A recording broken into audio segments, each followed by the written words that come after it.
Stay up to date. The episodes dropping on Mondays. It's the Matt, watch that. It's the Matt, watch that. It's the Matt, watch that podcast. Welcome to the Matt Watch That podcast, the place for reviews, rants, and randomness. I'm your host, Matt Seroski, filmmaker, film fan. Each episode, I'm going to watch a movie or TV pilot that I probably should have seen but never got around to. It could be a recent favorite, critic's choice, or cult classic. Everyone can join in on the fun. Follow me on Twitter, Instagram, and Facebook, at Matt Seroski. You can subscribe to my YouTube page where I'll post videos and clips from the show. If you have any opinions on what I've discussed or suggestions as to what I should see next, use the hashtag MattWatchThat on social. Before we start, I have a very special announcement to make. For the uninitiated, the Matt Watch That podcast takes off the last week of each month. But fret not, because I'm happy to say that to hold you over, I've created the Matt Forgot That podcast, where I rewatch and review a movie I've seen before but don't really remember. I'll also be recommending movie trailers, music videos, commercials, and clips that you might have forgotten. The first episode will be available next week on Monday, January 31st. There will be 12 episodes in total when the Matt Watch That podcast is off. On to the main attraction. Each review will end with a ranking out of 5 stars. 1 star is skip it, 2 stars watch at your own risk, 3 stars standard fare, 4 stars worth checking out, and 5 stars must see. Now, if I give a title 5 stars, it doesn't mean I'm comparing it to Casablanca, Jaws, or Seinfeld. I rank titles based on other movies or TV series in that genre and at that time period. So let's jump into it. These are my ruminations and observations of the movie, All the President's Men from 1976.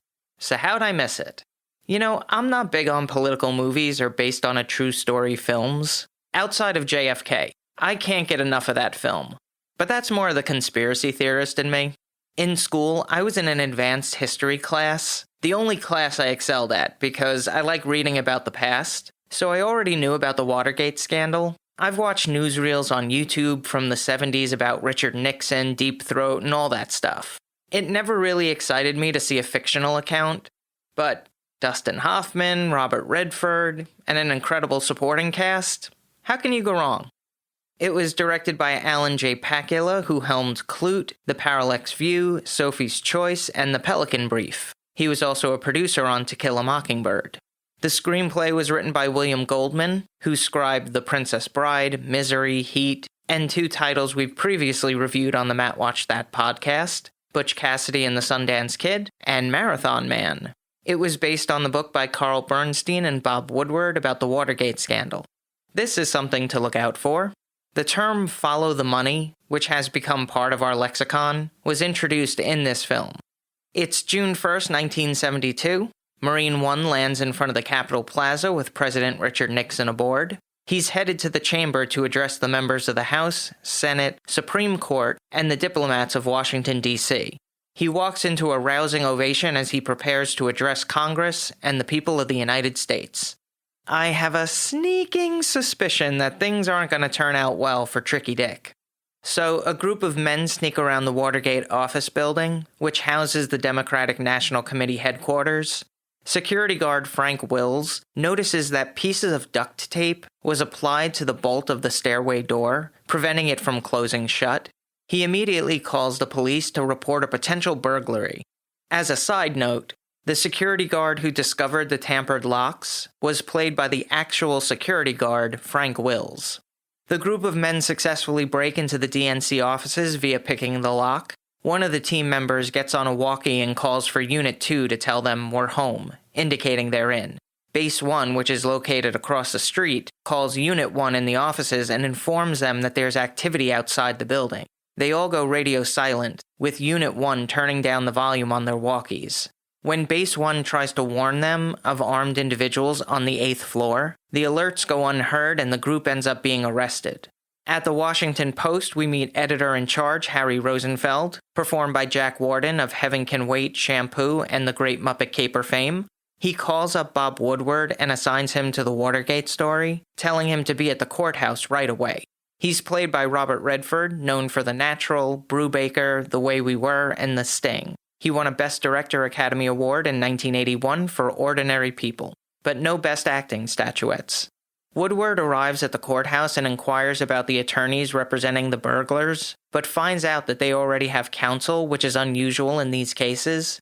He learns that 4 Cuban Americans were charged, along with James W. McCord, a security consultant who recently retired from the CIA.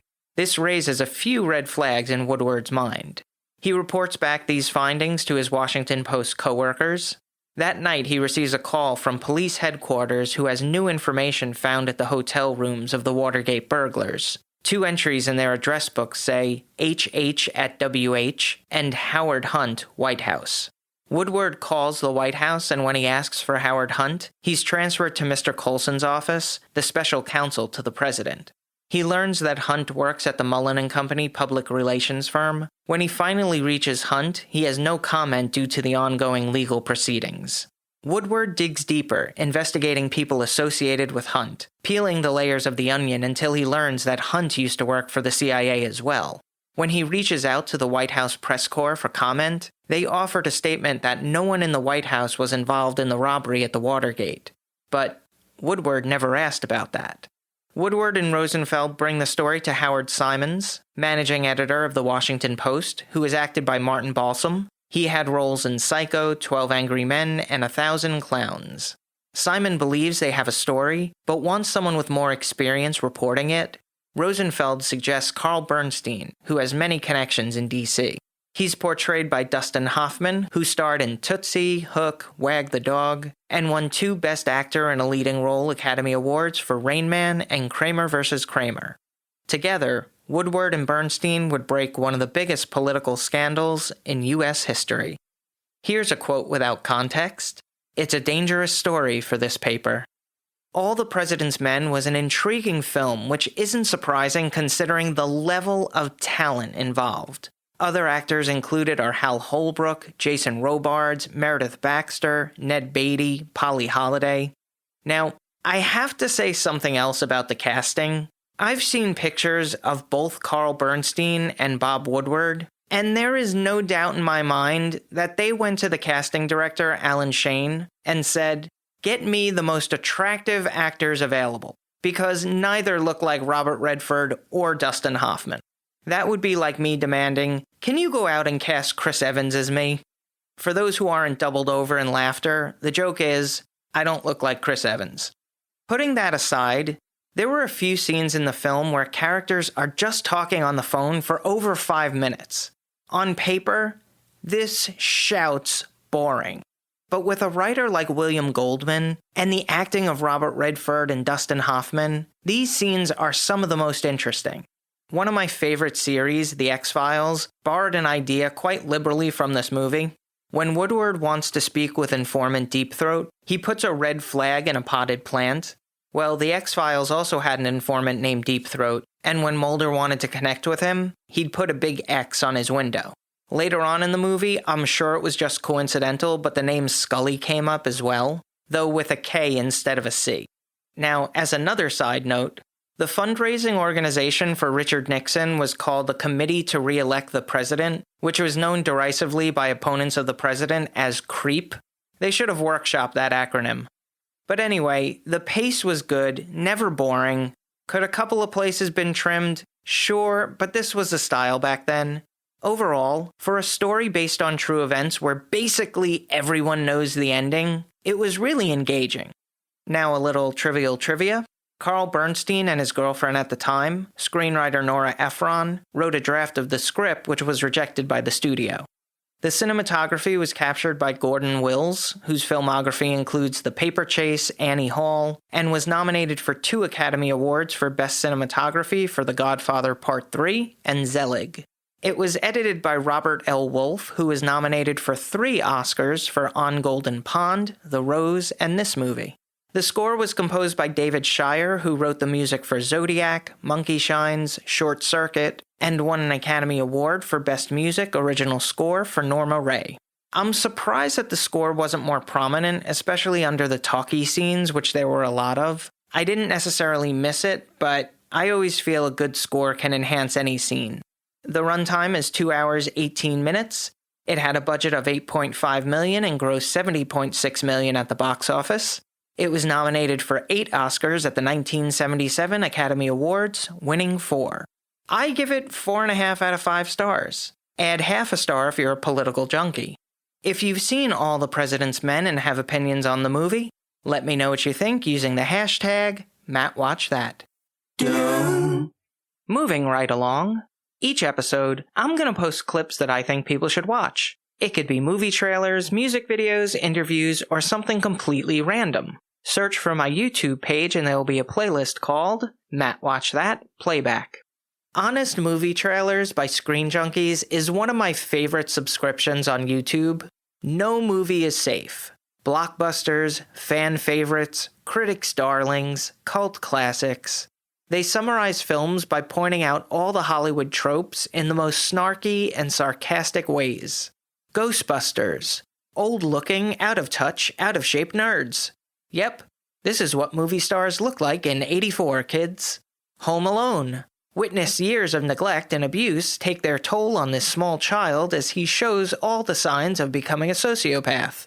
Now, it can get a little nitpicky, but it's all in good fun. You can tell they're big film fans. They also have commentary videos about the making of the trailers. It's always good for a laugh. I'm going to post a couple on the Matt Watch That Playback playlist on YouTube. Check it out. Now it's time for the recommendation. Yes, that's the word recommendation with Matt in the middle. I'm going to end each podcast with my own recommendation of a movie or TV series. Today I'm talking about Stranger Things. Inevitable Stranger Things reference. There we go. Created by the Duffer Brothers.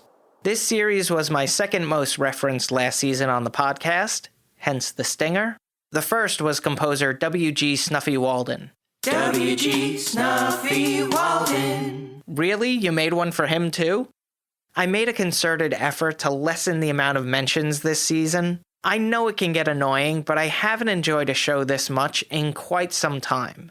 I will admit, I was not on board from the very beginning. It was no fault of theirs. At the time, I wasn't subscribed to the streaming part of Netflix. Yes, I was still getting DVDs in the mail. The first time I saw Stranger Things, it was around award season. Many of my coworkers were part of various guilds, and they received for-your consideration screeners. Sometimes it was selected episodes from series, but Hulu and Netflix always offered full seasons. So when I saw the case for season 1 of Stranger Things, I grabbed it immediately. I heard plenty of, "Matt, you're gonna love it. Matt, you should see this. This is your show." I had to see what everyone was talking about. I was hooked within the first 15 seconds. The scientist running through the hallway, alarm blaring, heads into the elevator, hits the button, no response, doors finally close, gets attacked by a monster. Beautiful. By the time I saw the title sequence, over that brilliant score by Michael Stein and Kyle Dixon of the band Survive, I was fully invested in the series. The Duffer Brothers did a brilliant job taking the best part of 80s entertainment, the friendship of the Goonies and Stand By Me, the powers of E.T. and Firestarter, the creatures from Aliens and The Thing, and the horror of A Nightmare on Elm Street and Evil Dead. And let's talk about the soundtrack. It would have been easy to just select the greatest hits of the 80s, and sometimes they did go with the obvious choices. Madonna, Material Girl. How can you have a nostalgic 80s series and not include Madge? But in many scenes, they pick songs you might have not heard in decades. Cutting Crew, I Just Died in Your Arms Tonight, Corey Hart, Never Surrender, Oingo Boingo, Just Another Day. Most of the actors were unknown at the time, outside of Winona Ryder and Matthew Modine, but their relationships are so genuine, whether it's between friends, siblings, or classmates. It's like they've grown up together and you're watching their home movies. Spoilers ahead. I think Season 1 is basically flawless from beginning to end. I was originally down on season 2 because Elle was separated from the rest of the group for most of the episodes. I also didn't like the way they treated Max, and their acceptance of her felt unresolved. And that backdoor pilot with the lost sister is one I used to skip all the time. But the last episode does have one of my favorite scenes at the snowball, when Dustin gets rejected by all the girls and then Nancy asks him to dance. It's just a sweet scene and really comes full circle from the first episode, where he offers her a slice of pizza and she shuts the bedroom door in his face. I also think my expectations were so high that it could never be met. And season 3, in my opinion, is the most fun. I'm not sure if it's because of the mall or the Russians. The story feels elevated, and I really enjoyed all the characters they added to the groups. Obviously, I'm a huge fan of the series. It's influenced me as a writer and composer. It's perfect nostalgia. A cross-generational show. Highly, highly, highly recommend. Stranger Things has been on for 3 seasons, 25 episodes, beginning in 2016. Season 4 will be released this summer on Netflix. That's all for this edition of Matt Watch That. Thanks for listening to me babble. You can follow me on Twitter, Instagram, and Facebook at Matt Seroski. You can subscribe to my YouTube page where I'll post videos and clips from the show. If you have any opinions on what I've discussed or suggestions as to what movie or TV pilot I should see, use the hashtag MattWatchThat on social. Head over to mattseroski.com for the latest news and updates, and come back next time for all the reviews, rants, and randomness.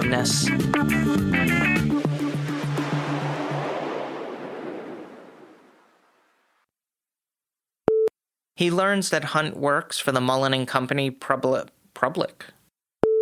When Base 1 tries to warm them up, a little cozy. Hey, you're gonna be arrested. By the time I taught Pootie Tat.